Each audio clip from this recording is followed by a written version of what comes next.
श्री गोवर्धन नाथ की जय। एकादशी व्रत का महात्म्य। चैत्र मास की कामदा एकादशी। युधिष्ठिर ने पूछा, वासुदेव आपको नमस्कार है, अब मेरे सामने यह बताइए कि चैत्र शुक्ल पक्ष में किस नाम की एकादशी होती है। भगवान श्री कृष्ण बोले, राजन एकाग्र चित्त होकर यह पुरातन कथा सुनो, जिसे वशिष्ठ जी ने दिलीप के पूछने पर कहा था।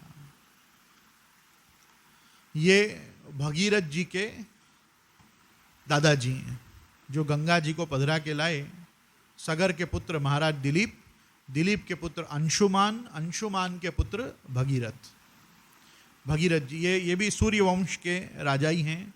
ये भी भगवान रामचंद्र जी के पूर्वज ही हैं, इसलिए इनके भी राजगुरु जो हैं वो वशिष्ठ हैं। ठीक है।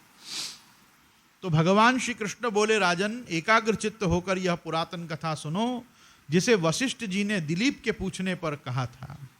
दिलीप ने पूछा, भगवान मैं एक बात सुनना चाहता हूँ, चैत्र मास के शुक्ल पक्ष में किस नाम की एकादशी होती है। वशिष्ठ जी बोले, राजन चैत्र शुक्ल पक्ष में कामदा नाम की एकादशी होती है। वह परम पुण्यमयी है।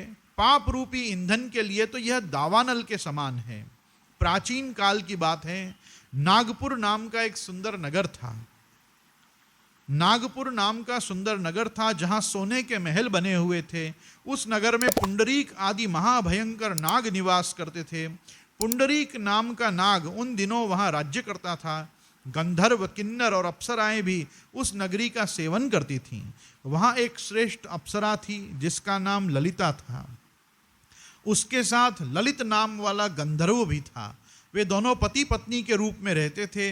दोनों ही परस्पर काम से पीड़ित रहा करते थे।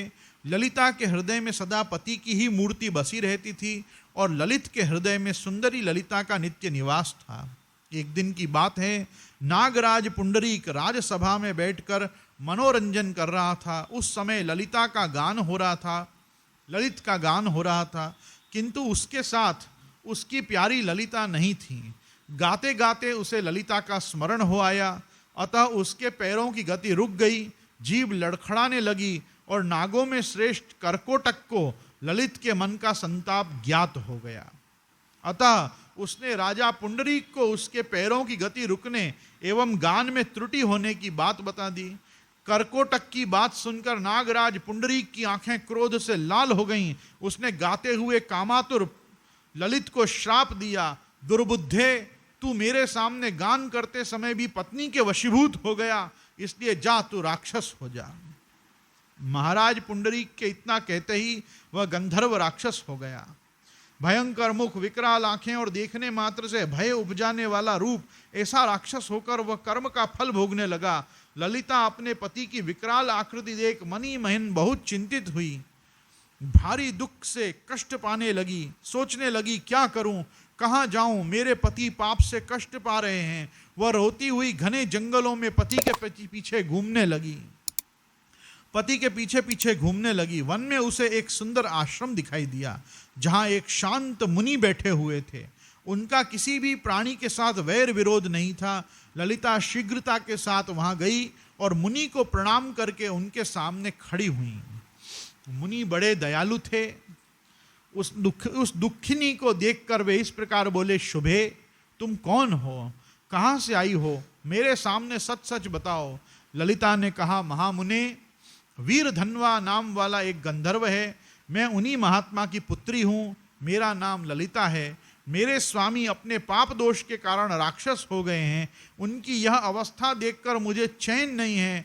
ब्रह्मन, इस समय मेरा जो कर्तव्य हो वो बताइए। विप्रवर, जिस पुण्य के द्वारा मेरे पति राक्षस भाव से छुटकारा पा जाएं, उसका आप उपदेश कीजिए।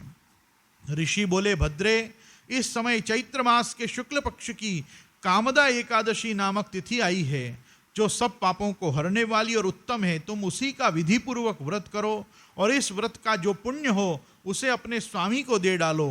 पुण्य देने पर क्षण भर में ही उसका श्राप दोष दूर हो जाएगा। राजन, मुनि का यह वचन सुनकर ललिता को बड़ा हर्ष हुआ।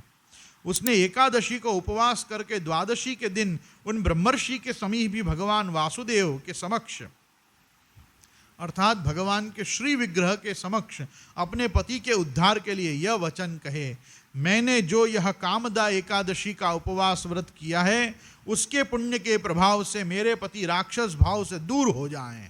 वशिष्ठ जी कहते हैं कि ललिता के इतना कहते ही उसी क्षण ललित का पाप दूर हो गया, उसने दिव्य देह धारण किया, राक्षस भाव चला गया और पुनः गंधर्वत्व की प्राप्ति हुई। नृपश्रेष्ठ, वे दोनों पति पत्नी कामदा के प्रभाव से पहले की अपेक्षा भी अधिक सुंदर रूप धारण करके विमान पर आरूढ़ हो अत्यंत शोभा पाने लगे।